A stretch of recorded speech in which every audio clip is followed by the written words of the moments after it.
આ વર્ષે ગુજરાતની અંદર કપાસ માટે જોવા જઈએ ને તો કુદરતે આપણને સપોર્ટ નથી કર્યો વરસાદમાં ને વાતાવરણમાં બધી રીતે, અને તમે બધા વેરાયટી કપાસની વાવતા હશો, પણ છતાંય આ વર્ષે તમારું મુદ્રા સીડનું ભવિષ્ય અહીંયા ઉપસ્થિત છે પ્લોટ ઉપર. તો તમે બધા ખેડૂત મિત્રો જોઈ શકો છો કે કપાસની કન્ડિશન અત્યારે જોવા જઈએ બીજી વેરાયટી કરતાં તમે બધી બ્રાન્ડ વાવતા હશો, પણ એ બ્રાન્ડ કરતાં અમારી બ્રાન્ડમાં તમને આમાં જોવા મળશે તો નીચેથી લઈ અને ઉપર સુધી એક ધારો ફાલ છે, કપાસ ક્યાંય સુકાણો નથી. કપાસની અંદર મોટો પ્રશ્ન ગુલાબીયરનો બધાને હોય, ખડાનો પ્રશ્ન હોય છે, બરોબર. એના હિસાબે મજૂરનું આપણને મળતા નથી. તો આ વેરાયટીમાં હું એમ નથી કહેતો કે ગુલાબીયર છે નહીં, પણ 99% 1% કદાચ તમને જોવા મળે તો બરાબર.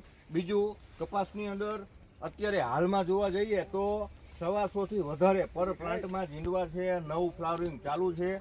બીજું ખુલ્લા પ્રકારની વેરાયટી છે, ખીલ્લા મૂળની વેરાયટી છે. અને આ કપાસની મોટામાં મોટી ખાસિયત ખેડૂત મિત્રો જોવી આપણે અત્યારે તો આ કપાસનું બ્રાસ્ટિંગ સારું છે, બરાબર. બીજું ઝીંડવું તમને નાનું લાગશે પણ ફાટ્યા પછી એનું બ્રાસ્ટિંગ બહુ સારું છે.